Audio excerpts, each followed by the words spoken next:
Tenemos que estar siempre preparados, es un mandamiento bíblico, y más a los que se dedican a servir a Dios a tiempo completo, como es mi caso, ¿no?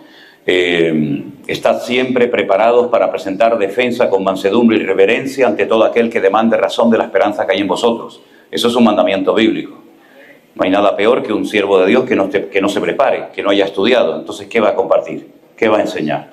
Y saben, se nota el que sabe y el que no sabe.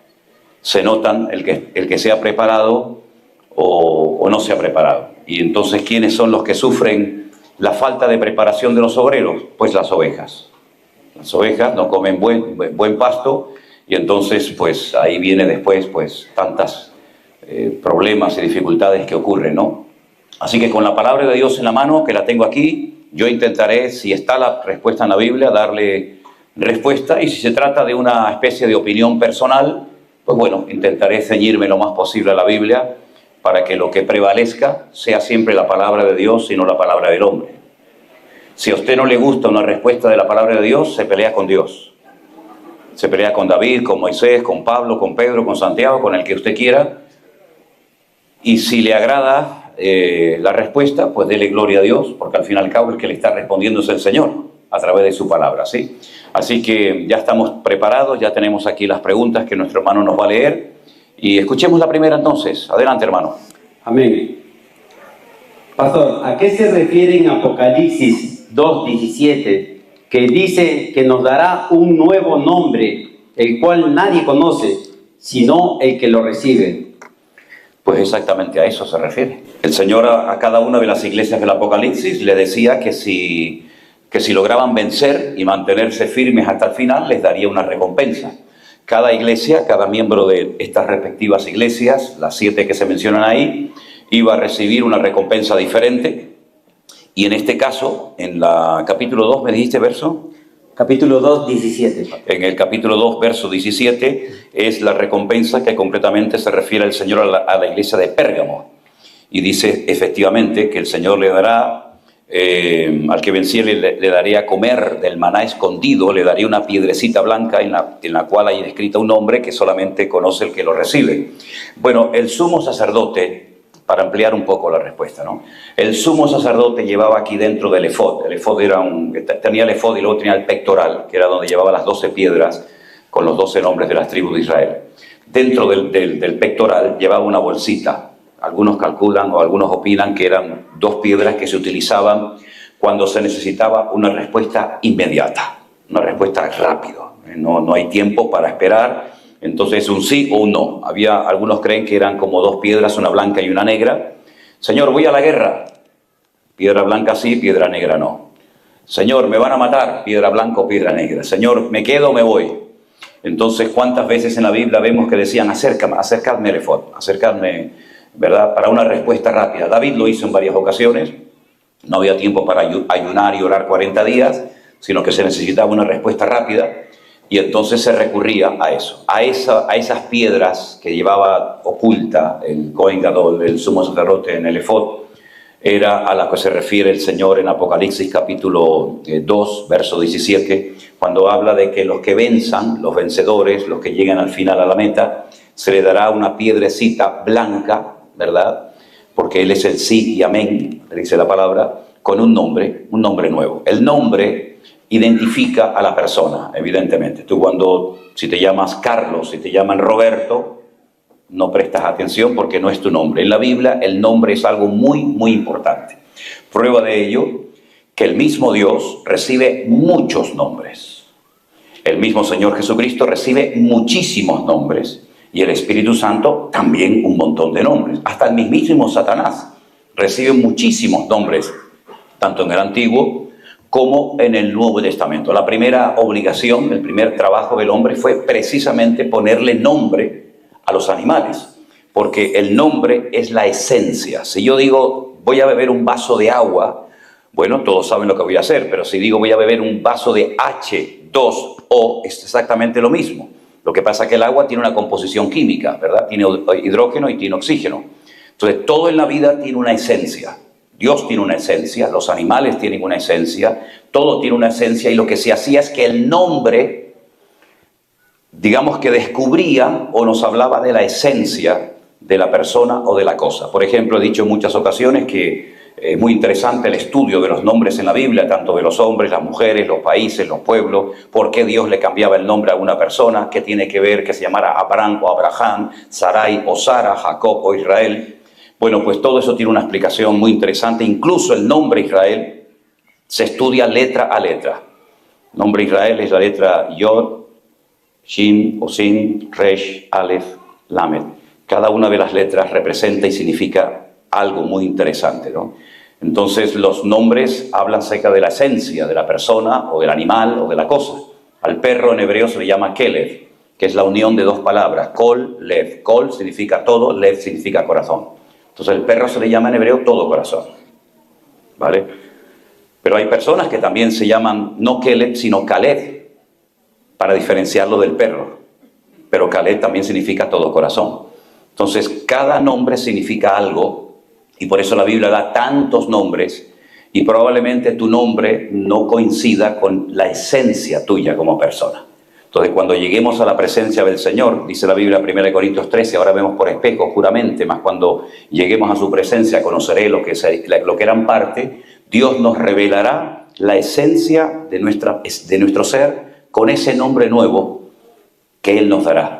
Y ya para terminar, porque si no cada respuesta va a ser un estudio bíblico, cada nombre tiene un valor numérico y hay valores numéricos que representan otras cosas. Entonces, por eso, si estudias y analizas en hebreo las letras del nombre Abraham y del nombre Abraham, te das cuenta que al añadirle una letra más del nombre de Dios, su valor como persona aumentó.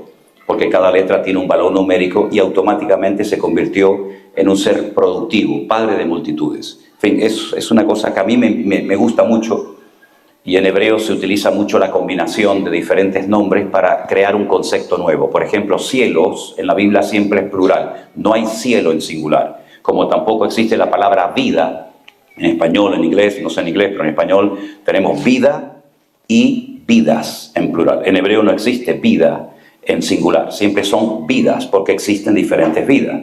La palabra cielos es la combinación de Hashamayim, que significa agua, agua y fuego. Y el agua y el fuego forman un concepto nuevo que es los cielos. Entonces, para que haya fuego tiene que haber oxígeno. Luego Dios está creando el oxígeno. Y para que haya agua tiene que haber hidrógeno y oxígeno. Entonces Dios está creando elementos químicos, no solamente materia, sino va mucho más allá simplemente de lo que leemos. Pero bueno, lo dejamos ahí, ¿no?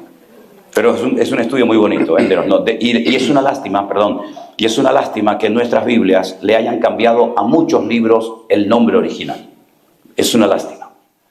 Porque el nombre del libro también significa algo. Y al quitarle el nombre, el nombre verdadero del libro que leemos en la Biblia, te pierdes el significado de lo que vas a leer. Entonces, Génesis, Éxodo, Deuteronomio, Levítico, Números, son nombres que no tienen nada que ver con el original, como la palabra testamento. Dios no hace testamento, pero bueno, lo dejamos ahí. Amén. La hermana Ramona Puebla pregunta, solo me gustaría saber que me ayudara a entender el versículo en Primera de Reyes, capítulo 22, del versículo 19 al 23, por favor. Muchas gracias, pastor. Primera de Reyes 22. 22, capítulo 22, versículo 19 al 23. El capítulo 22 de Primera de Reyes, habla de la profecía del profeta Micaías cuando le consulta completamente el rey Acab. Ustedes saben que había ahí una alianza, el norte y el sur estaban peleados, Israel era el norte, 10 tribus, el sur eran 2 tribus, Benjamín y Judá, pero hay un momento en el que estos 2 reyes se quieren unir y entonces llaman a una serie de profetas y todos los profetas le profetizan al rey lo que el rey quiere oír, ¿verdad? Porque si no se jugaban la vida. Si al rey le decías que todo le iba a ir mal, probablemente te cortaba la cabeza. Pero que un verdadero profeta, un verdadero exponente de la palabra de Dios, pues tiene que predicar lo que Dios le diga, no lo que la gente quiere oír. Y en este caso, cuando convocan a todos los reyes, Micaías, pues le da una respuesta completamente diferente a la que el rey Acab, que fue el peor rey de todos, dicho sea de paso, quería consultar. Ahora, ahí hay una intervención del mundo espiritual. El que controla el mundo espiritual es el Señor, ¿vale? El mundo espiritual, según la palabra de Dios, está dividido en dos. Hay una parte, digamos, de tinieblas, cuyo líder o jefe o cabeza es Satanás, el padre de mentira. Y luego está el Señor, nuestro Dios, que fue el creador, ¿verdad? El creador de la luz. La Biblia nos habla de ángeles, de principados, de potestades, de gobernadores de las tinieblas, huestes espirituales de maldad contra las regiones celestes, serafines, querubines, etcétera, etcétera. El mundo espiritual es tremendamente amplio, muy bien organizado, muy bien estructurado. Cada uno sabe la función que tiene que cumplir y es un estudio tremendamente también interesante, ¿no? Ver que los ángeles aparecen desde el primer libro de la Biblia hasta el último.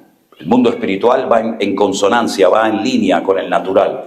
Al fin y al cabo, el mundo natural es un reflejo del espiritual, realmente, ¿no? Y el mundo que va a permanecer es el espiritual, no el natural, que va a ser totalmente destruido y desaparecido, ¿no? Entonces, aquí vemos cómo hay un momento en el que tienen que intervenir parte del mundo espiritual con permiso de Dios. Satanás y los demonios no pueden hacer lo que les dé la gana. Algunas personas piensan que Satanás campa a sus anchas y puede hacer lo que quiera. No, señor. Satanás ni es omnipotente, ni es omnisciente, ni es omnipresente. No puede estar en todas partes, en todo el tiempo, no sabe todas las cosas, no lo puede todo, solamente nuestro Dios. Satanás es un ser limitado, es un ser creado, ¿verdad? Es un ser que tiene que pedir permiso a su creador para hacer ciertas y determinadas cosas. Y aquí vemos una intervención del mundo espiritual con permiso de Dios para alcanzar unos objetivos que, leyendo el contexto del capítulo 22 de Primera de Reyes, ustedes pueden ver qué es lo que el Señor quería que sucediera en esa batalla. Pero hay que leer todo el capítulo, ¿vale? Pero el capítulo 22 de Primera de Reyes refleja la realidad del mundo espiritual, ¿sí? Porque el mundo espiritual fue antes del natural. Primero Dios creó todo eso, aunque no lo dice en Génesis, y después creó todo lo visible, todo lo natural. Pero ambos reinos son reales y existen, evidentemente. Amén. Pastor, la hermana Ana pregunta, en Lucas capítulo 22, versículo 36, habla de que el que tiene bolsa y alforja, tómela y compre la espada. Pero en el capítulo 35 habla de cuando los manda a predicar a los apóstoles sin bolsa ni alforja. ¿Qué significa el 36, por favor? El 36 dice, el que tiene bolsa, tómela, y también la alforja. Y el que no tiene una espada, venda su capa y compre una. Vamos a ver, las instrucciones del Señor Jesucristo no siempre fueron, no digo radicales, sino permanentes. En hebreo hay dos formas de decir la palabra no. El mundo espiritual es real, ¿eh? Amén. El mundo espiritual es real. Ese era otro yo. Tenemos a alguien atrás, ¿verdad? No sé quién era ese, pero... No sé quién era, pero se parecía a mí, ¿no? En hebreo decía, hay dos formas de decir no. Uno es lo y otro es al. Se puede decir no de dos formas en hebreo. Al o lo. Al con la letra alef, no con ain, ¿vale? No la confundan, porque si no sería sobre. ¿Qué significa? ¿Cuál es la diferencia entre un no y otro? Que a veces Dios dice no, y ese no, que es el lo, permanece por el tiempo y en el espacio. Es no ahora, no mañana y no siempre. Y hay otras veces que Dios dice lo, al sería no, pero es un no circunstancial. No es ahora, pero tal vez mañana sí. ¿Me explico lo que quiero decir? No matarás. ¿Y el año que viene puedo? No, te he dicho que no matarás. Entonces, hay que a veces diferenciar en qué término se está hablando. Entonces, hay momentos en los que Dios le da a sus discípulos unas instrucciones, depende de las circunstancias. Y hay otros momentos en los que Dios da otras instrucciones, depende del momento, del lugar y de las circunstancias. Entonces, vemos en la Biblia que a veces Dios le daba permiso a algunos para bajar a Egipto y a otros le decía, tú no vayas a Egipto. ¿Por qué a unos sí y a otros no? Porque Dios es el que manda. Y Dios no clona a la gente, sino que es una relación personal e individual.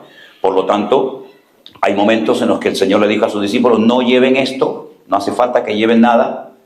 Tal vez sería un viaje de pocos días, de corta duración. Y hay otros momentos en los que Dios dice, si tienen esto o no tienen, cómprenla, lleven esto, esto y esto y esto. Si las instrucciones varían según el viaje, según el momento, según el lugar. Es como, en modo de broma, ¿no? Es el niño que tenía que hacer una redacción, un trabajo para el colegio y le dice a su papá, papá, una pregunta. Dime, hijo, la palabra viaje, con que nosotros decimos en español B y V, para que nos entendamos, ¿no? Ustedes se dicen B corta, B larga, algo así, ¿no? Entonces tenemos la B, ¿vale?, de barco, y la V ¿de qué? No, de barca no, la barca va con B, hermano. ¿De quién? De vaca, ok, de vaca, vale. Depende de la vaca, dirían algunos. Su papá, entonces, el viaje, ¿cómo lo escribo? ¿Con la B grande, la B pequeña, B larga? Dice, bueno, depende, hijo. ¿Cómo depende? Si el viaje es muy largo, era bruto el padre, ¿no? Dice, lo escribe con B larga. Y si el viaje es cortito, lo pone con B corta. Y dice, papá, y si el viaje es de ida y vuelta, lo pone con doble B. Lo pone con doble B. Me explico. Entonces, a veces el Señor dice hoy una cosa y dentro de un mes dice otra, ¿verdad? Uno lo que tiene que estar es atento y saber qué es lo que el Señor nos está mandando en cada momento y en cada lugar. Si les dice, vayan a tal sitio y no hace falta que lleven doble ropa, ni alforja, ni comida, ni nada, bueno, es lo que nos dice hoy el Señor. Pero si mañana me dice, no, pero tienen que llevar comida, tienen que llevar abrigo, tienen que llevar esto, tienen que llevar lo otro, lo que hay que estar atento a lo que el Señor nos va trazando en cada momento, ¿no? ¿Verdad? El hermano Eddie pregunta, ¿de dónde se le conoce al séptimo día de la creación como el sábado? Bueno, pues que en la Biblia los días no tienen nombre. Nosotros tenemos, a cada día de la semana se le puso un nombre pagano. Digo pagano porque está basado en los astros. El día de la luna es el lunes, el martes el planeta Marte, miércoles Mercurio, jueves es Júpiter, viernes es Venus, el sábado era Saturno y el día Sunday, el día domingo, era el culto al sol. Eso en la Biblia no existe. En la Biblia es día primero, día segundo, día tercero, día cuarto, día quinto, día sexto, Shabbat. La palabra Shabbat no significa sábado, se ha traducido por sábado, ¿no? O Saturday, ¿no? El nombre Shabbat, que son 3 letras, que tienen un significado cada letra, y es un estudio muy bonito saber por qué se llama Shabbat con 3 letras, Shin, Bet, Tav, es el séptimo día. La palabra Shabbat viene de Shevet, de sentarse. Cuando se dice, Shevet, por favor, ahora venga y siéntese. De ahí viene, de cesar toda actividad. Usted no hace nada, usted se queda tranquilo para estar un tiempo con su familia, para reflexionar, y la semana tiene 7 días. Si es día primero, día segundo, día tercero, día cuarto, día quinto, día sexto, el séptimo, ¿cuál es? El Shabbat. De ahí viene la palabra sábado, ¿no? Es así, en la Biblia los días no tienen nombre, solamente recibe nombre el séptimo día, que es el día del reposo. Eso lo dijo el Señor a Adán y Eva. Después lo ratificó en la ley de Moisés y siguió siendo así siempre toda la vida. El día de reposo es el Shabbat, el sábado, no el domingo. El domingo es otra cosa. ¿Okay? Israel es el pueblo elegido de Dios. El cristianismo nació en el pueblo de Dios. ¿Por qué hay iglesias que no tocan, no oran, no ayunan por Israel? Bueno, aquí hay que aclarar en primer lugar que el pueblo natural, físico, tangible de Dios fue el pueblo de Israel. Pero Dios tiene un solo pueblo. El Señor dice a través de la pluma de Pedro, vosotros que no erais pueblo, ahora sois pueblo, real sacerdocio, nación santa, pueblo adquirido por Dios, para que anunciéis las virtudes de aquel que os llamó de las tinieblas a su luz admirable. Si Dios tiene un solo pueblo, ¿ok? Entonces Dios escogió a la nación, al pueblo de Israel, a través de los patriarcas Abraham, Isaac, Jacob, las 12 tribus de Israel, ¿verdad? Pero hay una explicación muy interesante para entender esto de que Dios tiene un solo pueblo. Y es Romanos capítulo 11. A la persona que ha hecho la pregunta y al que le interesa saber un poquito más acerca de cuál es la relación entre Israel, iglesia e Israel, tienen que leer la analogía que el apóstol Pablo relata, ya digo, en Romanos capítulo 12, cuando él dice que había como un olivo, ¿no? El árbol que produce las aceitunas, ¿verdad? Que es muy común en Europa y en Israel. Dice que se le arrancaron las ramas reales, las verdaderas, al olivo verdadero, se tiraron y se injertaron ramas de olivo silvestre. No todos, pero muchos árboles tienen como una copia, como un árbol que parece igual, pero no es igual. Se parece, pero no es, ¿no? Es como el trigo y la cizaña. Hay que ser un experto para diferenciar el trigo de la cizaña. Son casi iguales. ¿Cómo se diferencia el trigo de la cizaña? Porque cuando llega el tiempo de recoger la cosecha, el trigo se dobla.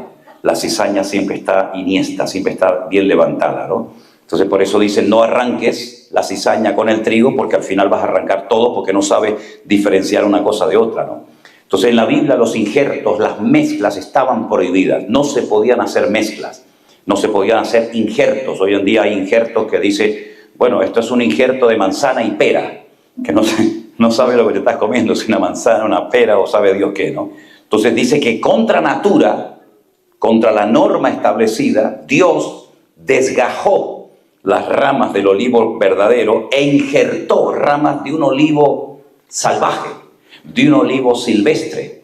Pero el apóstol Pablo, con una sabiduría que el Señor le había dado extraordinaria, él dice, pero no te ensoberbezcas, porque poderoso es Dios, cuando hayan arrepentimiento en ellos, de volver a injertar las ramas verdaderas en el olivo verdadero. Y no te olvides que es la raíz la que alimenta la rama y no la rama la que alimenta la raíz. Hay una analogía, un ejemplo, una ilustración muy bonita, ¿no? Para entender la relación. El pueblo de Israel fue escogido, digamos, naturalmente, para que a través de él viniera el Mesías. Pero hoy en día, la mayoría, no digo todos, porque también tenemos muchos hermanos en Cristo allí, pastores, iglesias, etcétera, pero la inmensa mayoría, a nivel general, el pueblo de Israel ha rechazado a su Mesías.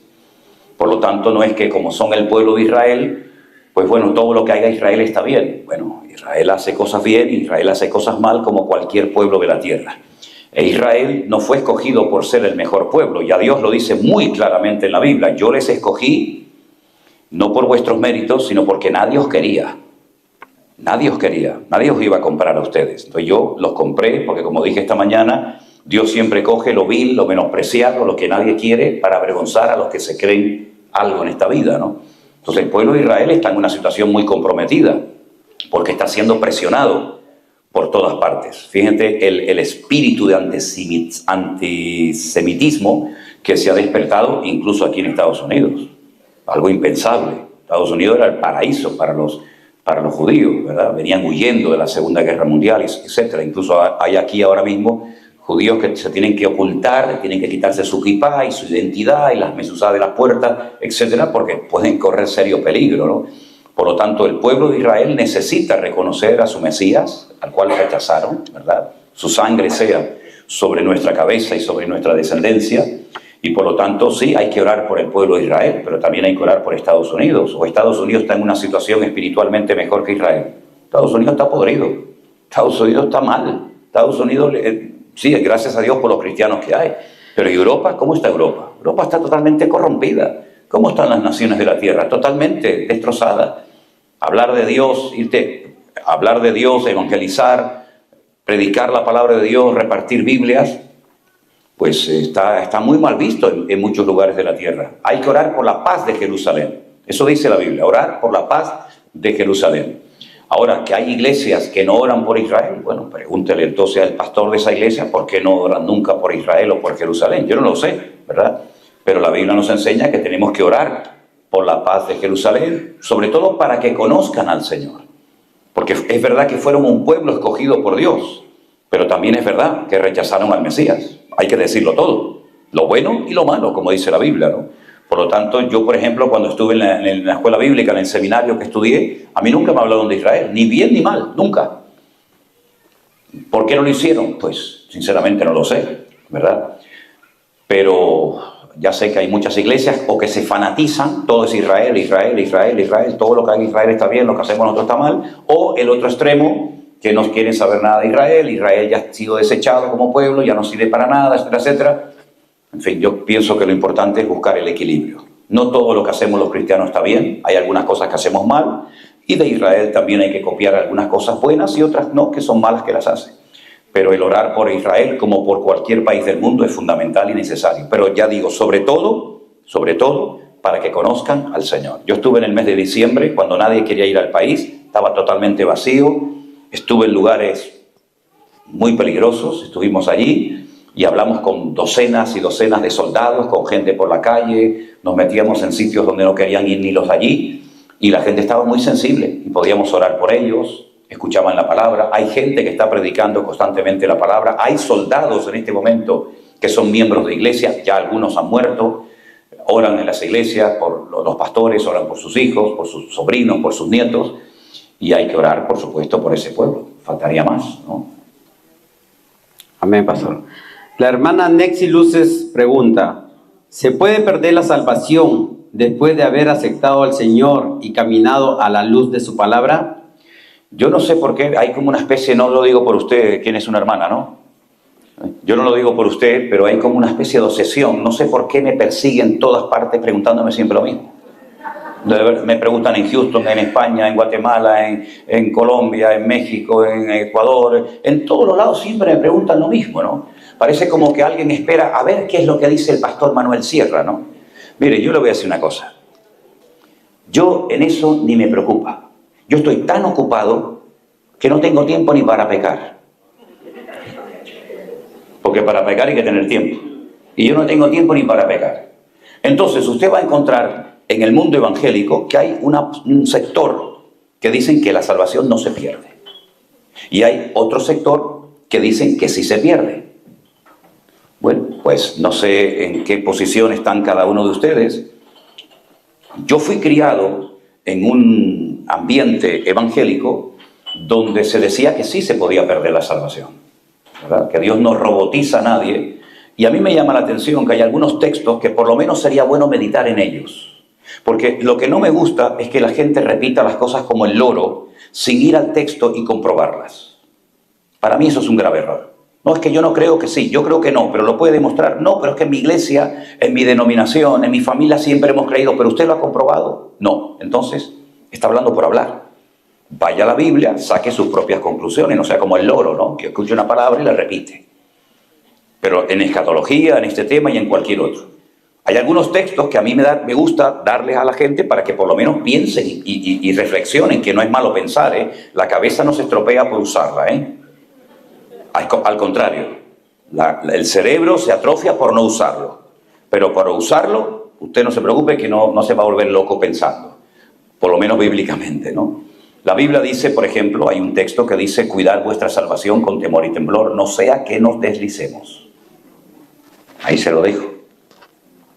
La Biblia dice, al que venciere no borraré su nombre del libro de la vida. Y le está hablando a una iglesia. La Biblia dice, hermanos, carta de Santiago, capítulo 5. Hermanos, si alguno de entre vosotros, hermanos, ¿vale?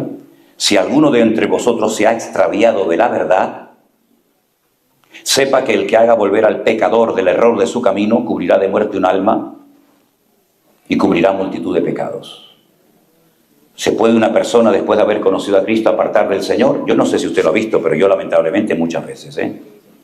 Incluso he visto pastores que ya no están ni en el ministerio, ni en el Señor, ni en nada. Yo no sé lo que usted ha visto, ni sé hasta dónde han podido contemplar sus ojos. Algunos me dicen, no, si se apartó del Señor es que nunca fue salvo. Eso lo dice usted. Yo no sé si fue salvo o no fue salvo. No, y si es del Señor, volverá. Bueno, mi deseo es que vuelva. Pero la palabra del Señor nos enseña que cuando una persona se convierte, se puede enfriar, se puede apartar. ¿O no le dijo el Señor a la iglesia de Éfeso, que lo dije esta mañana? Recuerda de dónde has caído y arrepiéntete y vuelve a hacer las primeras obras, porque si no lo haces, quitaré tu candelero de su lugar. Entonces, tómense en serio su salvación, que es lo más grandioso y lo más bonito y lo más importante que usted tiene. Pero repito, si usted está activo y está bien metido en las cosas del Señor, lo que menos le tiene que preocupar es si se pierde o no se pierde. Usted esté activo en las cosas del Señor, ocúpese en otras cosas y no se preocupe por cosas que no tienen pues mayor importancia, ¿no? Porque yo no me levanto y digo, ay, la perdí, ay, ahora no la tengo, ¿dónde la puse? ¿Dónde está? ¿Estará arriba? ¿Estaría abajo? Ocúpese de las cosas del Señor y ya verás como ni piensa en eso, hombre. Amén. Siguiente pregunta. ¿Por qué en la Biblia se mencionan dos bautismos? Uno en el nombre de Jesús y otro en el nombre del Padre, Hijo y Espíritu Santo. ¿Por qué y cuál es la diferencia? ¿Y cuál es la que debemos seguir? No, la Biblia no menciona 2 bautismos, la Biblia menciona 7 bautismos. Le faltaron 5. Vaya al libro de Hebreos y dice el autor de la carta: ya es tiempo de que avancemos y dejemos de ser niños. Después de tanto tiempo, debiendo ser ya maestros, aún tenéis necesidad de leche y no de alimento sólido. Ya es tiempo de dejar atrás los rudimentos como la doctrina de bautismos, etcétera, etcétera. ¿Cuántos bautismos se mencionan en la Biblia? Juan el Bautista bautizaba, ¿sí o no? ¿Se acuerdan? Pablo le dijo a aquellos hermanos que conoció, aquel grupito de 2 hermanos en la ciudad de Éfeso, le dijo: ¿vosotros en qué fuisteis bautizados? Bueno, lo dije en español, lo voy a decir en latino. ¿Ustedes en qué se bautizaron? ¿No? Dije vosotros, ¿no? Pero así dice la Biblia. ¿Vosotros en qué fuisteis bautizados? Dice: nosotros en el bautismo de Juan. Ahí hay uno. Ahí hay un bautismo. ¿Juan bautizaba en el nombre del Padre, del Hijo, del Espíritu Santo? No. Era un bautismo, dice, para arrepentimiento. Pero el Señor Jesucristo dice en Mateo capítulo 28: id y haced discípulos a todas las naciones, bautizándolos en el nombre del Padre, del Hijo y del Espíritu Santo, enseñándoles todas las cosas que yo os he enseñado, ¿verdad? Y yo estaré con vosotros todos los días hasta el fin del mundo. Y hay 2. Pedro habla en el libro de los Hechos: arrepentíos y convertíos y bautícese en el nombre de Jesús para que sean borrados vuestros pecados y el Señor mande de su presencia tiempos de refrigerio. Y hay 3. Después habla del bautismo de las aflicciones. Señor, podemos, dice, vais a ser bautizados en el bautismo de aflicciones. Pero Juan el Bautista dijo: yo os bautizo en agua, pero el que viene detrás de mí, él os bautizará en Espíritu Santo y fuego. Y hay otro. Después encontramos que Pablo menciona un bautismo que no tiene que ver con nada cristiano, pero que se hacía en aquellos tiempos y que hoy en día hay una secta muy famosa que tiene un estado entero aquí en Estados Unidos, son los famosos mormones, que dice: y entonces, si no hay resurrección de los muertos, ¿qué pasa con los que se bautizan por los muertos? Ahí se menciona otro bautismo. Era pagano, pero se menciona otro, ¿verdad? Es decir, hay diferentes experiencias que se utiliza la palabra bautismo, y se me olvidaba uno, y dice: por un mismo espíritu fuimos todos bautizados en un cuerpo. Es decir, que hay diferentes experiencias, repito, en la vida cristiana que se comparan a un bautismo, porque la palabra bautismo significa sumergido o introducido en, sea en algo o en alguien.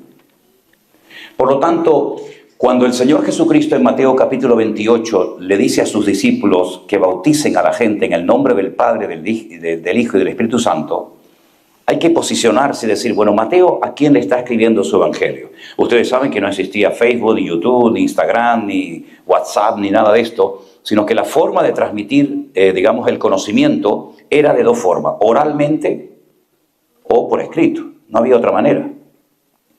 Entonces el Señor inspiró a Mateo para que escribiera un evangelio, para que lo leyeran y fueran evangelizados los judíos. Marcos no le escribió a los judíos, Marcos le escribió a gente con mentalidad romana, que son completamente diferentes a un judío. Lucas le escribió a gente con mentalidad griega, nada que ver un griego con un romano o con un judío. Y Juan le escribió, digamos, en su totalidad al cuerpo de Cristo, a la iglesia. Entonces tenemos Mateo, Marcos, Lucas, Juan.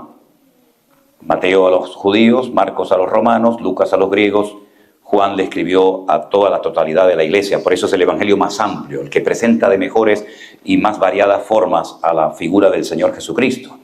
Los judíos, desde pequeñitos, aprenden un versículo bíblico que lo repiten constantemente 3, 4 veces por día, toda su vida, hasta el día de hoy, que en hebreo dice: Shema Israel, Adonai Eloheinu, Adonai Echad. Más otras cosas que también dicen: escucha Israel, el Señor nuestro Dios, uno es. Lo repiten cuando se levantan, lo repiten cuando oran, lo repiten cuando se acuestan, lo repiten cuando van a morir, lo repiten en todo momento constantemente. Shema Israel, Adonai Eloheinu, Adonai Echad. Escucha Israel, el Señor nuestro Dios, uno es. El judío no cree que Dios tenga un hijo, y el judío no cree que el Espíritu de Cristo, que es el Espíritu Santo, lo pueden tener los creyentes, sino solamente lo tenían los profetas cuando eran capacitados en este momento para dar palabras proféticas, lo que llaman el Ruach HaKodesh, o el viento santo, ¿verdad? Por lo tanto, si Mateo le va a escribir a los judíos y les está evangelizando, les está contando cómo se cumplieron las profecías, esto fue lo escrito por el profeta fulano, mengano, si les está escribiendo a los judíos, conocedores de la Escritura, ellos tienen que aceptar que hay un Dios que tiene a un hijo y que ese hijo cuando se vaya dejará su espíritu para que more en el corazón de los seguidores de sus discípulos. Esto es fácil aceptarlo hoy en día, pero en la mentalidad de un judío esto era totalmente imposible. ¿Pero qué es el bautismo? El bautismo es una señal pública de algo que yo ya he recibido y experimentado en mi corazón. Por lo tanto, si yo entiendo que ese hombre es más que un hombre, es el Hijo de Dios, ya estoy aceptando que Dios tiene un hijo. Y cuando ese hijo dijo, no os dejaré huérfanos, vendré a vosotros, rogaré al Padre para que os envíe al Consolador, para que esté con vosotros para siempre. Estamos hablando ya de tres, del Padre, del Hijo y de su Espíritu. Todo esto en la mentalidad de un judío era prácticamente imposible entenderlo. Sin embargo, ellos sabían que cuando uno empieza a leer la Biblia desde el principio, el primer versículo de la Biblia dice, escuchen bien, lo voy a decir despacito, Elohim, ese es el primer nombre que aparece en la Biblia para Dios, Elohim. Y todo lo que termina en im en la Biblia es masculino plural. Y todo lo que termina en ot es femenino plural. Elohim. La traducción sería dioses. Pero tradujeron Dios. ¿A qué se refiere el plural masculino del nombre de Dios? No lo saben. No lo saben. Porque ellos no aceptan ni solamente al Padre, ni al Hijo, ni al Espíritu Santo. Y hay centenares, por no decir miles de versículos en el Antiguo Testamento que hablan de la pluralidad de Dios. Pero no está reñida con la unicidad de Dios. ¿Por qué? Porque yo soy padre e hijo al mismo tiempo. ¿Cuántos son padres aquí? Varones. Usted es padre, ¿verdad? Pero también es un hijo. Y también es marido. Y también es otras muchas cosas. No tiene que desmembrarse. Esto no es física cuántica, ¿no? Que tengo que quitarme de uno para convertirme en otro. No, es padre, hijo al mismo tiempo. Y esposo, y marido, y pastor, y amigo, y compañero, etcétera, etcétera.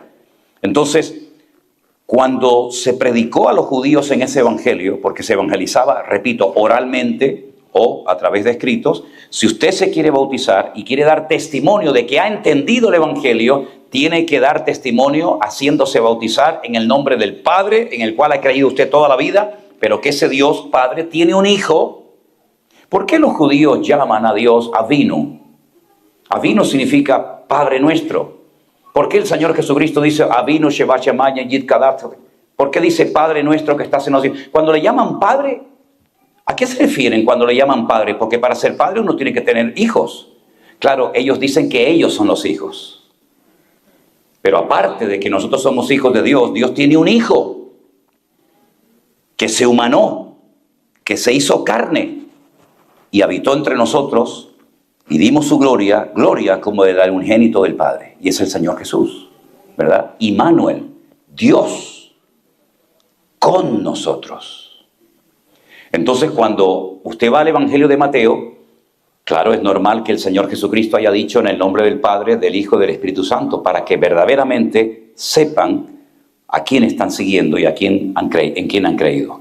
En el libro de los Hechos, cuando dice Pedro, bautícense en el nombre de Jesús o en el nombre de Jesucristo, un texto no está reñido con el otro texto, no hay contradicción entre Hechos y Mateo, ni muchísimo menos, sino que ya los que están allí saben perfectamente que estos discípulos que acaban de recibir esa experiencia espectacular en el aposento alto, saben de quién se trata el Cristo que predican.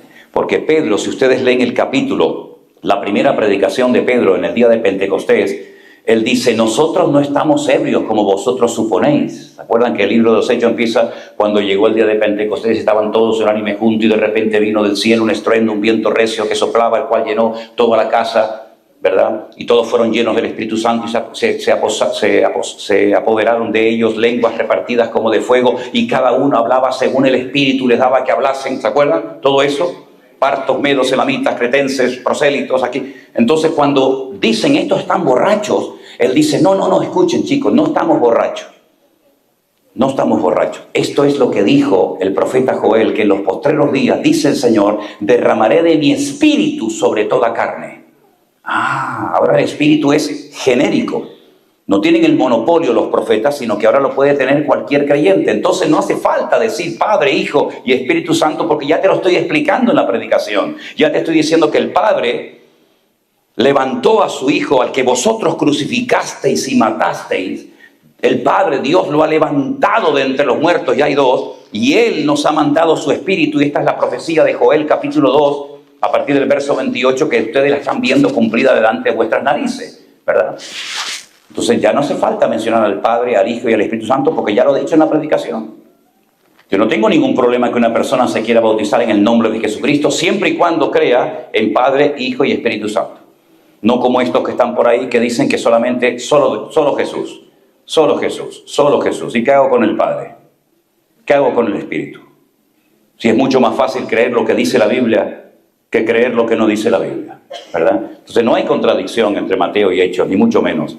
Simplemente hay que entender las explicaciones que muchas veces no te las dan, ¿vale? No sé si le respondí o no, pero bueno, ahí está la explicación.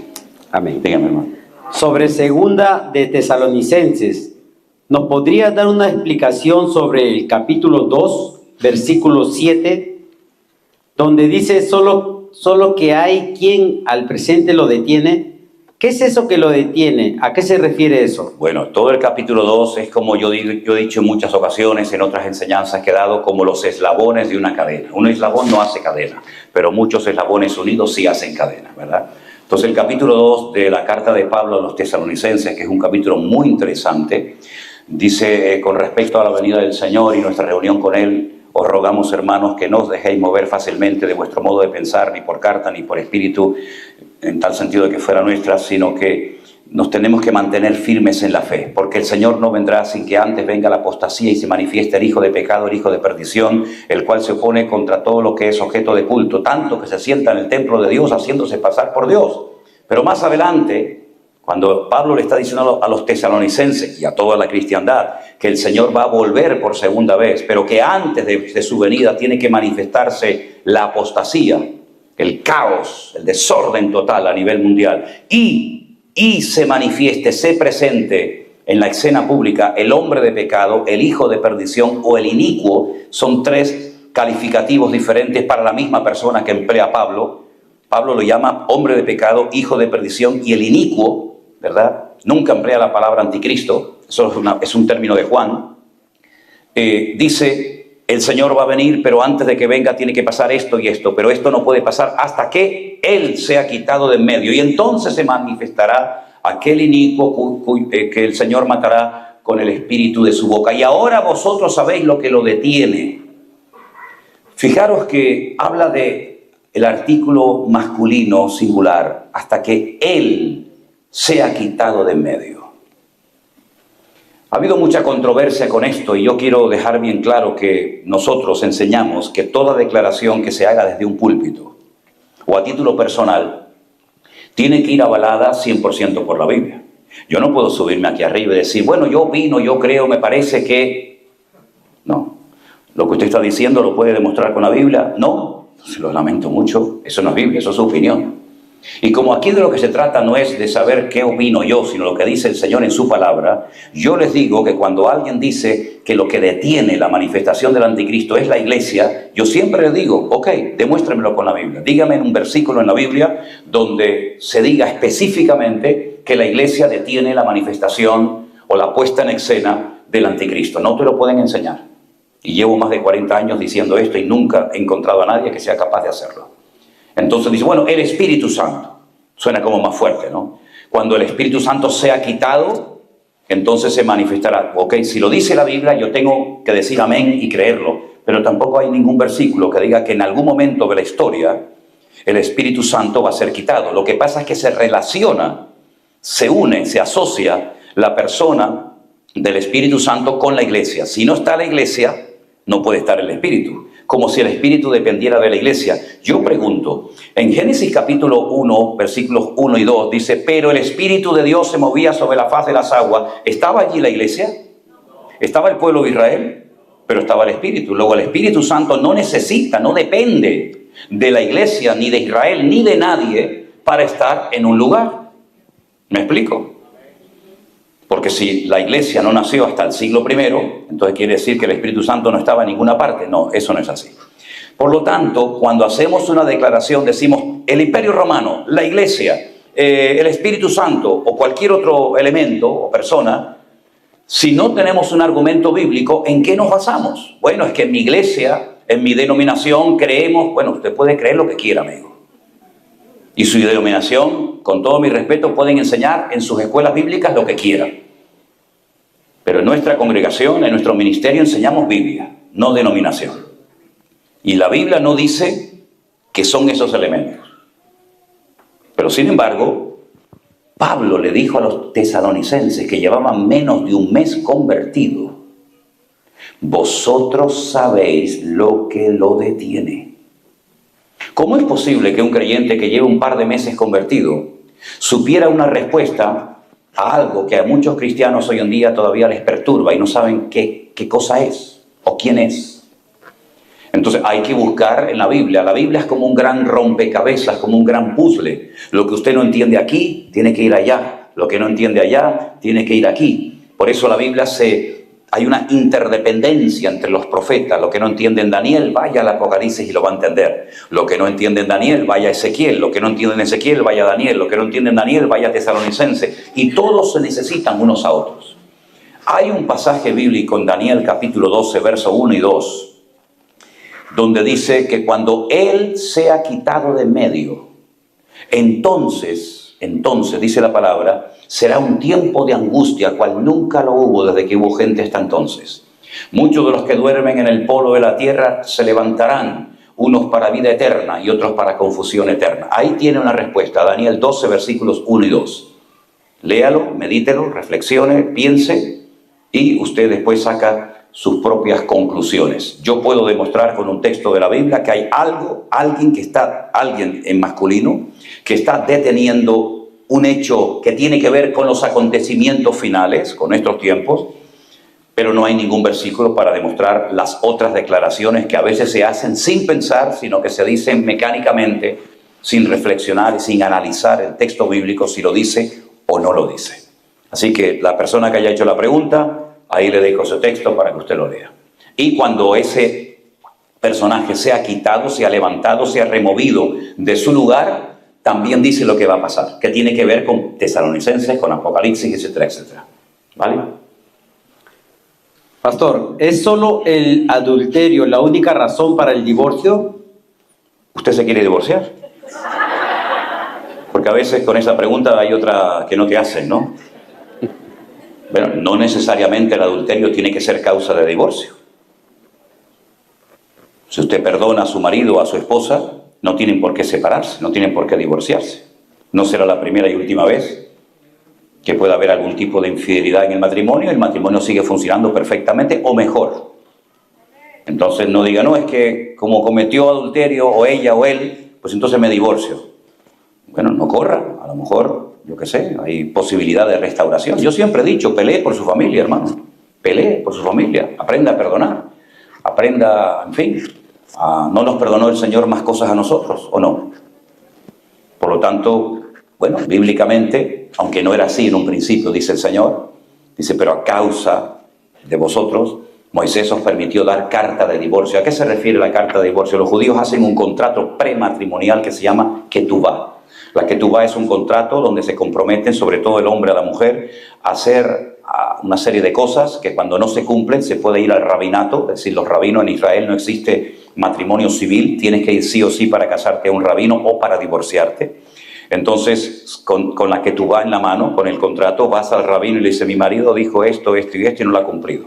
A lo mejor sería bueno comenzar a tener una ketubá, ¿no? En los matrimonios hoy en día, para decir, este no me hizo esto, ni lo otro, ni me dijo tal, ni me dijo cual. Bueno, realmente lo que rompe definitivamente una unión matrimonial no es el adulterio, es la muerte.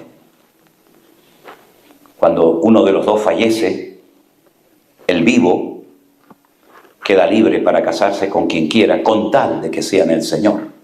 Dice la Biblia, no con cualquiera que aparezca. Entonces realmente lo que finaliza el pacto, no el contrato, el matrimonio no es un contrato, el contrato son otras cláusulas, es diferente un contrato a un pacto. Lo que rompe el pacto es la muerte. No dijeron nadie nada, pero bueno. Nadie quiere morir. Está bien, no pasa nada. Seguimos. Amén. Juan 3:16. Si llama a Jesucristo, su Hijo unigénito, nosotros los que aceptamos y creemos en el Hijo, ¿cómo somos llamados? Yo, José Manuel Sierra. Vamos a ver, nosotros no somos hijos de Dios por nacimiento, por ser engendrados. Jesús fue engendrado por el Padre, es el término que emplea la palabra, ¿no? Jesús fue engendrado por el Padre, no creado, que es diferente, ¿no? Nosotros no somos hijos de Dios por nacimiento, por sangre y carne, como dice Juan 1:11, dice a los suyos vino y los suyos no recibieron, más a los que le recibieron les dio la potestad de ser llamados hijos de Dios, le dio el privilegio de ser llamados hijos de Dios. El que desarrolla más este concepto, esta idea, es el apóstol Pablo, cuando él habla de ser adoptados. Hemos sido adoptados en la familia de Dios a través de la sangre de Cristo. No hemos nacido cristianos, nadie nace salvo, nadie puede producir cristianitos, ¿verdad? Los matrimonios, casamos, tenemos cristianitos, hijitos del Señor, y así pues no hace falta evangelizar ni nada, pues ya son cristianitos, como en policía, una policía de acá tienen policías, bomberitos, No es así, esto no funciona así, esto es por adopción, vamos en fila india, no todos agarraditos de la mano, ¿no? Entonces, por eso lo llama en la Biblia mi hijo unigénito, porque ese es el verdadero hijo que fue engendrado. Nosotros somos adoptados en la familia de Dios, pero también recibimos el título de hijos de Dios. ¿Te parece poco? Hijos de Dios, coherederos con Cristo. Y si coherederos con Cristo, ¿verdad? Ahí viene todo lo demás. ¿Qué más? La hermana Esperanza pregunta. Mi suegra está por aquí. Mi suegra se llama Esperanza. A ver, ¿qué dice Esperanza? Pastor José Manuel Sierra. Sí, señor. Su prédica me ha inspirado. Pregunto, ¿cómo fue su llamado, su testimonio? Eso ya sería para otro día, hermano. Yo creo que lo dije ayer o esta mañana, ya no me acuerdo ni dónde lo dije, pero yo desde el primer día que me convertí, yo tenía claro que me tenía que dedicar a servir al Señor. Si eso se puede llamar llamado, y luego el Señor y los años creo que han demostrado que el Señor me llamó, ¿no? Entonces, yo sentí una carga en mi corazón, a mí no se me presentó Gabriel, ni vi la gloria de Dios, ni vi serafines, ni querubines. Yo abrí la Biblia y leí que mi Señor me decía, ir por todo el mundo y predicar el Evangelio. Ya está, no hace falta nada más, no me interesa nada más. Que viene el ángel, que no viene el ángel, que viene gente, que no, a mí mi Señor me dice, ir y hacer discípulos a todas las naciones. Ya está, ya me habló el Señor, ya está. Pues que necesitamos más confirmación de lo que ya Dios ha hablado. Si nos mandan un WhatsApp y decimos, está bien, es mi mujer. ¿Y por qué Dios me habla por su WhatsApp, por su palabra y lo pongo en tela de juicio? A ver si me lo confirma el pastor, a ver si me lo confirma esta noche una visión. ¿Qué confirmación necesitas si ya está escrito mismo? Ya está escrito, ya está claro. Entonces mi llamado fue que Dios me puso en mi corazón la carga de predicar, de ganar almas para Cristo. Y ese fue mi llamado, así de fácil. No fue nada espectacular, fue yo creo que lo más natural del mundo, porque yo creo en un Dios que trabaja y usa la naturalidad, la sencillez, ¿verdad? Yo me muevo así con mi Señor y sé cuándo me llama, cuándo no me llama, cuándo me habla, cuándo no me habla, y cuando no sé qué hacer me quedo quieto, para no meter la pata. No, es que aquel pastor está haciendo tal cosa, déjalo. Pero si lo hacemos nosotros, no, yo no tengo que hacer nada, yo no tengo que imitar a nadie, yo tengo que seguir las instrucciones que me dice el Señor. Entonces mi llamado fue que Dios me puso en mi corazón una carga de ganar y de pastorear y de predicar la palabra de Dios. Así fue mi llamado. Ahora, ¿qué ocurre? Déjeme que le diga una cosa. Por ejemplo, a veces cuando uno ya está en el ministerio, en la obra del Señor, cuando tienes ya años en el Señor, hay decisiones que tienes que tomar, lógicamente. Hay cosas que tienes que, bueno, voy aquí, voy allá. Les voy a poner un ejemplo. Podría ponerles centenares, pero le voy a poner un ejemplo. Yo estaba de pastor en una iglesia en la isla de La Gomera. La isla de La Gomera es una isla muy pequeña que tiene tan solo 13 kilómetros de diámetro. Redonda, pequeñita. De ahí salió Cristóbal Colón. Le costó salir, lo mandó Fernando de Castilla, Fernando de Aragón, Isabel de Castilla, le financiaron el viaje, llegó a las Islas Canarias y en vez de seguir de viaje se quedó mucho tiempo porque decimos en España, perdone si es una mala palabra, se enrolló con la condesa de Peraza, con una señora que vivía allí, y Cristóbal Colón no salía ni con agua caliente de la isla, ¿no? Entonces al final le dijeron, Colón, vamos Colón, que te están esperando en América, ¿no? Entonces Colón salió, ¿no? Yo era pastor en esa isla, vivíamos allí, allí se engendró a Priscila, nos aburríamos, vamos a ver. Entonces, ¿cómo es la cosa? ¿Para dónde voy? Me quedé engendrando. ¿Cuál era la pregunta? Testimonio, pastor. Ya está, ya lo cogí. Qué tiempos aquellos, señor. Yo estaba de pastor y me llamó un evangelista norteamericano. El evangelista, no sé si vive, un buen hombre, un gran hombre, se llamaba David Godwin. Y él estaba en Sevilla, quería poner una carpa enorme, gigante, y hacer una campaña de 3 meses en la ciudad de Sevilla. Imagínense, aquello es lo más duro, ¿no? Terrible. La sede mundial de la Santa Inquisición. Terrible. Donde se firmaron los edictos para la expulsión de los judíos. En fin, terrible, ¿no? Una ciudad hermosa, pero con una connotación espiritual muy fuerte. Entonces yo le dije al Señor, Señor, ¿qué hago? ¿Vamos o no vamos? Dame una prueba, háblame, Señor, que Sevilla, ¿yo qué voy a hacer en Sevilla? Entonces, ese día me tocan a la puerta de la iglesia y me llega una hermana y me dice, pastor, me vengo a despedir, me voy unos días de vacaciones a Sevilla. Digo, uy, qué casualidad, con lo grande que es el mundo, justo se va a Sevilla. Pero no me quedé muy convencido, era como Gedeón. Me fui a dar una vuelta por el muelle, donde llegaban los barcos, ¿y saben lo que es el noray? ¿Saben lo que es el noray? El noray es esa cosa de hierro que amarran los barcos. Cuando te lanzan al cabo gordo, lo amarras en el noray, y ahí aprietas para jalar el barco a tierra, ¿no?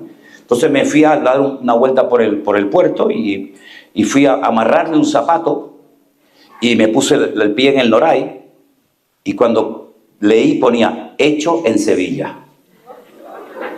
Y yo dije, Elena, nos vamos para Sevilla. Entonces, bueno, cada uno se mueve con la luz y con el conocimiento que tiene, ¿no? Eso después, tomando decisiones, pero el llamado, mi caso fue muy directo y muy claro. Lo tuve clarísimo desde el primer momento y nunca he dudado, aunque hubo 1 o 2 veces en mi vida que por desánimo quise dejarlo todo, pero tengo clarísimo que el Señor me llamó, y si no está claro hoy en día, pues no sé qué más necesita, ¿no? ¿Vale? Hermano. Amén.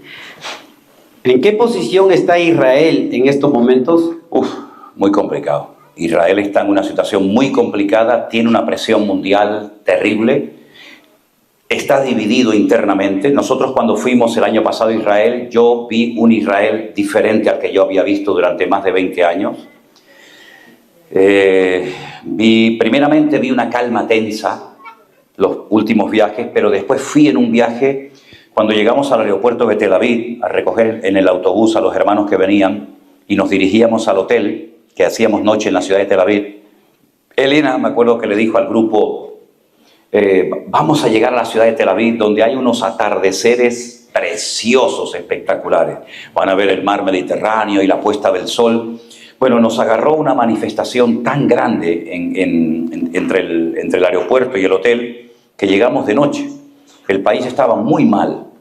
Había un conflicto interno en los distintos partidos políticos porque el gobierno que estaba en ese momento gobernando el país quería hacer un cambio en la justicia, quería quitar unos jueces, poner otros jueces, los otros no querían, y el país estaba muy revolucionado, muy dividido internamente, y esa división interna, esas peleas, hasta el punto que amenazaron los reservistas, que son miles y miles, pilotos, soldados, en fin, gente de élite, amenazaron al gobierno que si seguía adelante con la renovación de la justicia no iban a ir al ejército cuando hubiera algún conflicto. Claro, ¿qué pasó? Que el enemigo dice divide y vencerás.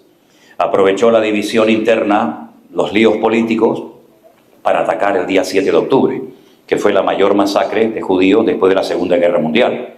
que ustedes ni se imaginan lo que fue aquello. Aquello fue algo terrible, indescriptible en algunos casos, ¿no? Entonces el país está muy dividido, están muy enfadados, están muy dolidos. Hay gente que ha perdido hijos, padres, sobrinos, familias enteras, ha perdido prácticamente todo, pero no les ha quedado más remedio que unirse, porque si no se unen el enemigo se los come. Pero una vez que termine este conflicto, va a venir la verdadera guerra. Ahora se han unido algunos, no todos, algunos partidos políticos se han unido, han hecho un frente común, como un solo gobierno, para que nos entendamos, para poder lidiar con todo esto. Pero no se olviden ustedes que todavía siguen habiendo, después de más de 5 meses, 135, 137 personas secuestradas, algunas de ellas niñas muy jóvenes, niños pequeñitos, el más pequeño, si es que está con vida, 1 año cumplido en la Franja de Gaza, personas enfermas muy mayores, de más de 80 y pico de años de edad, y hay una presión. Todos los días recibimos noticias, imágenes, información de Israel, y ahora, por ejemplo, la ayuda humanitaria que Estados Unidos le exige a Israel que le mande a los palestinos, que no llega a mano de los palestinos, no llega, la roban los de Hamas, se la meten debajo de tierra. Como han bloqueado la franja sur, ahora tienen que entrar por el norte, ahora van a lanzar por paracaídas la ayuda. En fin, el país está muy mal, sinceramente les digo. Está muy triste. Nunca habíamos visto a Israel tan triste como en esta ocasión. Israel es un país muy alegre, están todo el día cantando, bailando por las calles. La gente vive en las calles, te encuentras a grupos de jóvenes danzando, brincando, cantando todo el día. Es un país salen de una fiesta, se meten en otra y salen de otra, y se están preparando para otra. Hemos visto un país triste, en silencio, dolorido. Y la situación de Israel ahora es muy complicada. Tienen al mundo entero en contra. Europa está en contra de Israel. Aquí hay gente que está totalmente en contra de Israel. La situación del país es muy complicada. Y cuando termine todo esto, cuando termine, pues el futuro no es nada halagüeño. Desen en cuenta que ahora el conflicto fuerte en Israel no es en el sur, en la Franja de Gaza, sino ahora es en el norte, ¿verdad? Con otro grupo tremendamente poderoso que ya había dicho hace muchos años que tenía 150.000 misiles apuntando hacia Israel, y de momento solamente han mandado como unos 10.000 aproximadamente. Así que todavía le queda mucha dinamita, ¿no? La situación del país es muy complicada, muy difícil. Y nuestros hermanos están allí. Y nuestros hermanos están también pues sufriendo todas estas penurias. El turismo dejó de ir, ¿verdad? Gracias al Señor nosotros fuimos y nos fue muy bien y no tuvimos en ningún momento ningún peligro ni nada, porque sabemos por dónde tenemos que movernos y todo, pero la economía del país ha sido sacudida, quedaron los campos totalmente abandonados, las papas, los tomates, la cebolla, los pepinos, los pimientos, todo quedó abandonado, todos tuvieron que ir o a la guerra, a pelear, y mucha mano de obra de los que trabajaban en los kibbutz eran palestinos.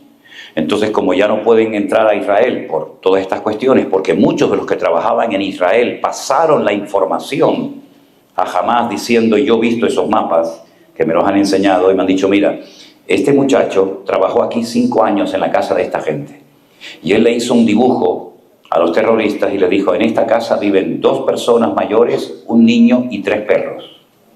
En la de enfrente vive un matrimonio sin niños. En la otra, y cuando los terroristas entraron, ellos tenían los planos, las direcciones, todo, de dónde tenían que entrar, dónde no tenían que entrar. Y por eso ahora ya no quieren mano de obra palestina, ahora están trayendo muchos de la India, muchos de Pakistán, muchos de China, porque la construcción, tanto en carreteras como en edificios en Israel, es continua, no paran. En Israel no hay escasez de trabajo, al contrario. Entonces la situación es muy complicada, lamentablemente. Y nos da mucha tristeza a nuestros hermanos en Cristo, que agradecen muchísimo que ahora sobre todo, vayamos, como ellos nos dijeron, a levantarnos los brazos, a darles aliento y ánimo. Vamos en mayo con 2 grupos para el mes de mayo y creo que son 4 grupos también para el mes de noviembre, por si alguien quiere información, ¿no? Dime. Pastor, ¿pasaremos los hijos de Dios, su iglesia, por la gran tribulación? Yo he dicho en muchas ocasiones, y de hecho hay un libro que se publicó hace ya algún tiempo y hay unos vídeos que se han hecho y que están en nuestro canal de YouTube, que hay 3 opiniones en el mundo evangélico en cuanto a este tema. Hay unos que dicen que no, que la iglesia será arrebatada, será, digamos, absorbida antes de que comience la gran tribulación. Hay otra parte que dice que pasarán la mitad, es decir, 3 años y medio, y otra parte que dice que pasarán todas. ¿Ok? Entonces, en nuestros estudios, lo que hemos enseñado, lo que he tratado de demostrar con la Biblia en la mano, nosotros enseñamos, ahora cada uno es libre, ¿verdad?, de opinar y de creer lo que crea, pero con la Biblia en la mano yo creo que he podido demostrar que por lo menos los 3 primeros años y medio, lo que se llama en la Biblia sellos y trompetas, porque el Apocalipsis está dividido en 3 bloques de 7 cada uno, 7, 7 y 7, 7 sellos, 7 trompetas o shofar y 7 copas de la ira.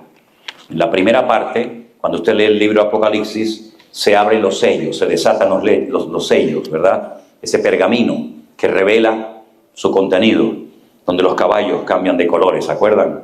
Después vienen las trompetas. Entonces Pablo dice, he aquí os digo un misterio, no todos dormiremos, pero todos seremos transformados en un momento y en una víscera de ojo, porque se tocará la trompeta y a la final trompeta, los muertos en Cristo resucitarán primero y luego nosotros, los que vivimos, los que habremos quedado, seremos arrebatados para recibir al Señor en el aire.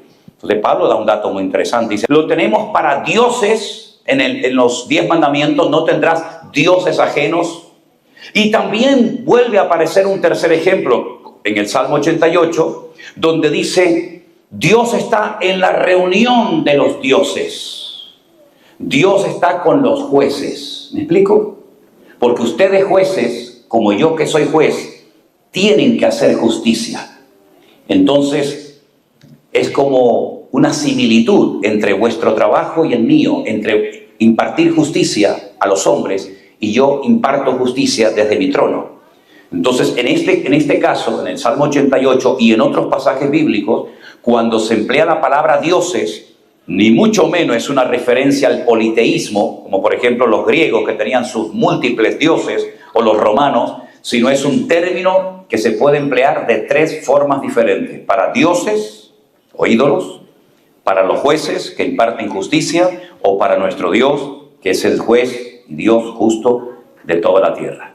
Pero no son dioses como los mormones, que dicen que Dios primeramente fue un hombre que fue evolucionando hasta llegar a un nivel en el que se convirtió en un Dios. No, no es eso. Es simplemente la explicación que le acabo de dar. Amén. Muy bien, venga la última. Amén. Si los ángeles caídos están encarcelados, ¿quiénes son los demonios que operan en estos tiempos? No todos los ángeles caídos están, como dijo, en prisiones. Encarcelados. No todos. Yo le voy a leer un par de versículos. El primero se encuentra, por ejemplo, en Judas, la carta de Judas, capítulo 1, verso 6. Y a los ángeles que no guardaron su dignidad, sino que abandonaron su propia morada, los ha guardado bajo oscuridad en prisiones eternas para el juicio o para el día del gran juicio o el juicio del gran día. Eso es en Judas. Pero también en la carta de Pedro, la segunda carta de Pedro, capítulo 2, verso 4, dice, porque si Dios no perdonó a los ángeles que pecaron, sino que arrojándolos al infierno, a las partes más profundas de la tierra, los entregó a prisiones de oscuridad para ser reservados para el juicio. Es decir, no todos los demonios, o mejor dicho en ese momento, no todos los ángeles que pecaron, que se rebelaron contra Dios, fueron arrojados a prisiones de oscuridad. Por ejemplo, la Biblia en Apocalipsis nos dice que hay 4 demonios tremendamente poderosos y destructivos que en este momento están atados junto al río Éufrates. Y que cuando sean soltados estos demonios tremendamente agresivos y con un odio tremendo a la raza humana, lea lo que va a suceder cuando son sueltos. Luego esos 4 sabemos que están atados. También dice la palabra de Dios que hubieron demonios en la época de Noé que se mezclaron con las hijas de los hombres y nacieron los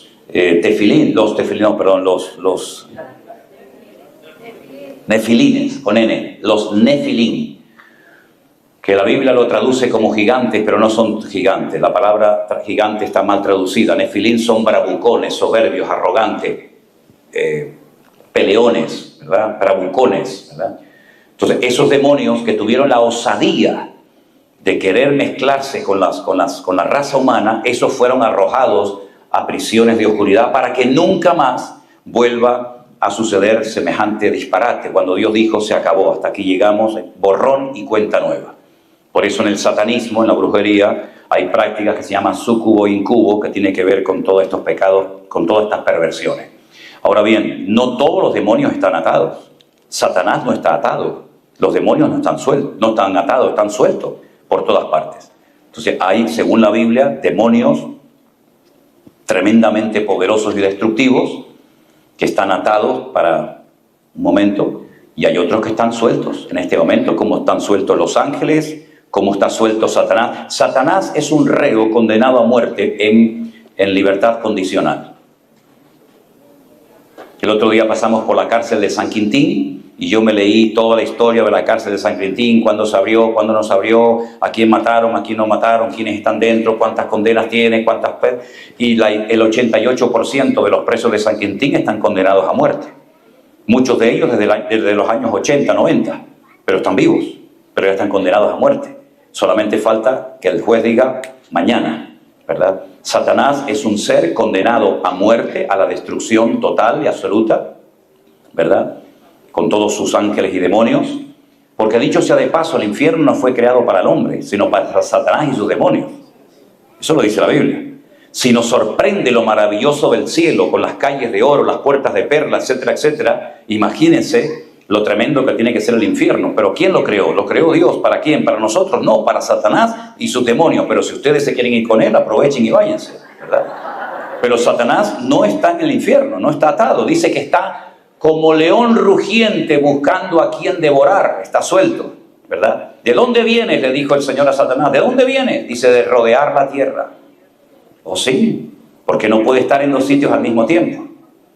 Estuvo en el Edén, estuvo en la casa de Job, estuvo en el desierto tentando a Jesús, estuvo en el pináculo del templo en Jerusalén, ¿verdad? Está completo, es un ser amargado, frustrado, no tiene amigos, no tiene iglesia, no tiene familia, no tiene padres, no tiene nada. Es un ser errante, amargado porque sabe que le queda poco tiempo y intenta conseguir sus objetivos en el poco tiempo que le queda.